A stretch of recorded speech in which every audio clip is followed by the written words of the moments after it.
Muy buenas tardes, mi nombre es John Tapias, estudiante de Ingeniería de Software de la Universidad Manuela Beltrán.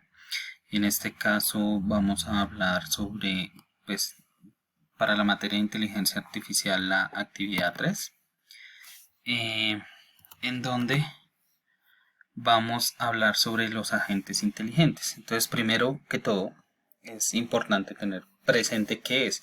Y un agente inteligente, básicamente, es algo que es capaz de percibir el entorno y según esto lo procesa y devuelve una reacción.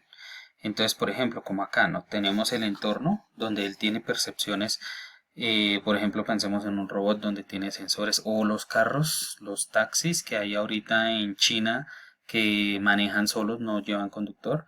Ellos todo lo manejan respecto a sensores. Entonces ellos toman estas percepciones del entorno, ¿sí? El, perdón, el receptor es precisamente esos sensores, cámaras, bueno, lo que tenga, ¿sí? Asimila cómo está el entorno, ¿sí? Después de esto genera una acción de respuesta, ¿sí? Dependiendo de las normas y condiciones que tengan, ¿sí? Después de esto se genera pues un emisor y por último se va a devolver una acción. Entonces volvamos al ejemplo de los taxis cuando el taxi va andando y por X o Y razón se le atraviesa un ciclista, él toma ese entorno, lo mira esa condición y envía una respuesta, por ejemplo, de frenado para evitar el accidente. ¿Vale? Entonces, de estos los podemos clasificar a los agentes en 6 categorías principales. Primero, tenemos reactivos basados en un modelo ya preestablecido, basados en objetivos, que pueden ser, sí, hay que llegar a tal lado, es con objetivo, agentes basados en utilidad, o sea, sirvan para algo. Estos son los que vamos a mirar, que son los agentes que aprenden, tienen esa habilidad, y agentes de consulta, ¿sí? Pues como puede ser cuando escribes en un WhatsApp de esos automáticos o un chat de consulta, y él va respondiendo, ¿vale? Entonces, ¿cuáles son los agentes que aprenden? Que son los que queremos mirar ahorita.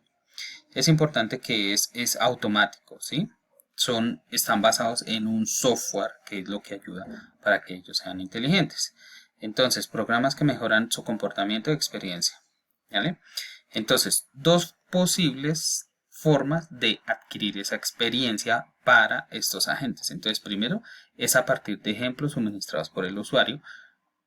O sea, básicamente, si ya tuvimos una programación, unas experiencias anteriores en las cuales se configuraron y se incluyeron dentro de ese agente para que los tuviera presente.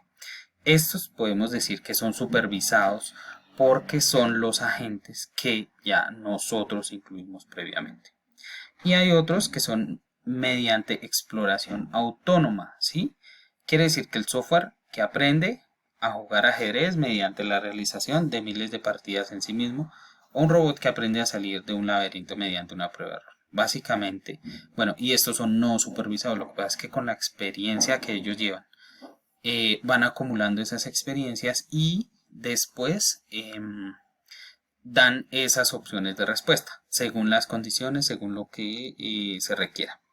Igual tenemos el ambiente, está basado en sensores, tenemos un nivel de actuación, una retroalimentación. Aquí tenemos el elemento que es el aprendizaje, precisamente donde ellos guardan eso, ¿sí? Lo toman como conocimiento, bueno, y generan una actuación o una respuesta, dependiendo de cómo sea. Ahora entramos a los K nearest neighborhoods. Entonces, es importante decir que es un método de clasificación supervisada que sirve para estimar la función de densidad. También lo conocemos como vecinos más cercanos, en español digamos que sería la traducción.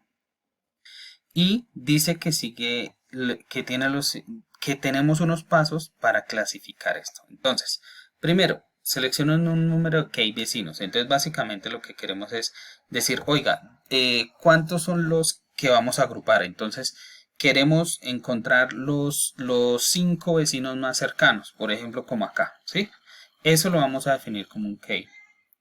tomamos los k, o sea, los 5 vecinos más cercanos al nuevo elemento. O sea, yo tengo que definir el punto de donde quiero, de donde voy a encontrar los vecinos más cercanos.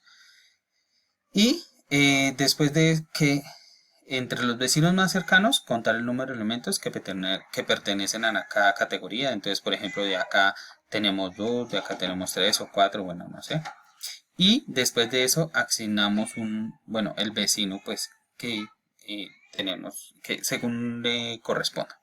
Entonces, por ejemplo, en este caso, vamos a verlo un poquito más claro con un ejemplo. Entonces, aquí vamos a encontrar los 5 vecinos más cercanos. Entonces, aquí, por ejemplo, este fue el punto que escogimos. Lo que miramos es que, basado en eso, en los rojos hay 3 vecinos que son más cercanos y en los verdes son 2. Porque estos verdes ya están más lejos que estos 2. Entonces, quiere decir que para la categoría 1 tenemos 3 vecinos cercanos y para la categoría 2 tenemos 2 vecinos cercanos. Entonces, según esto, el nuevo elemento se asignó a la categoría 1, dado que para K5 existen más vecinos de dicha categoría. O sea, acá tenemos más vecinos cercanos en esta categoría. Por ese motivo se asigna.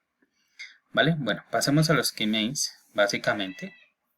Y lo que encontramos es que es un método de agrupamiento con n observadores y k grupos. Entonces aquí se utiliza mucho para la minería y lo que queremos hacer es agrupar datos de forma similar. Entonces, por ejemplo, no sé, aquí ve que tenemos todos estos puntos acá, pero estos van siendo agrupados según el key. Entonces, por ejemplo, yo aquí le dije que el número de centroides, que en este caso viene siendo el key, sea 10, no sé, por ejemplo, entonces me agrupa esto, aquí me agrupa los 10 más cercanos, aquí me agrupa los 10 más cercanos. Entonces, según eso, precisamente es lo que trata de hacer ese tipo de agrupaciones para poder tomar decisiones. Entonces, vamos con un ejemplo, pues me parece a mí muy sencillo, ¿sí? Que es la segmentación de clientes. Entonces, nosotros tenemos todos estos clientes acá, verde, sí, negro, gris, rojo. Entonces, vamos a ver qué es el nivel de lealtad de las personas dentro de los grupos. Entonces encontramos 3 clústeres o grupos, ¿sí? Entonces los del verde es que son fieles a... Perdón, es que no son leales a la marca. Entonces estos no hay forma de conseguirlos porque no cambiarán su marca. Los de estos de blanco con negro es sí y no. Y los rojos son los que son leales a mi marca. Entonces estos puede ser que yo los tengo leales, los que yo tendría que enfocarme es precisamente en estos. Si yo mirara un estudio de mercado en donde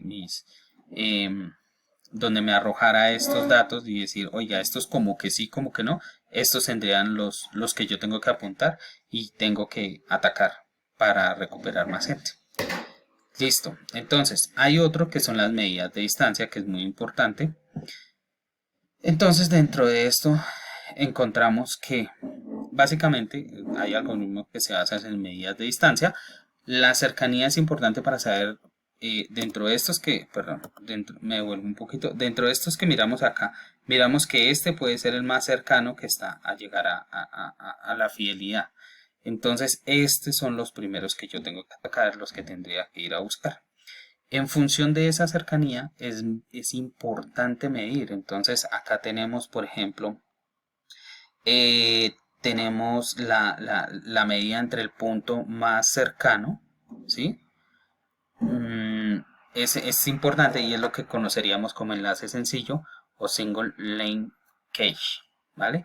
Y tenemos dos formas de enlace completo, que sería medir los dos puntos más lejanos, o sea, los que están más alejados, y medir dentro de cualquier punto de acá a cualquier punto de acá para precisamente tomar decisiones, qué tan cerca, qué tan lejos está de poder llegar a mi marca, ¿sí? Si yo quisiera buscar a esa gente. ¿Vale? Bueno, pues esto es todo. Muchísimas gracias por su tiempo. Que esté muy bien.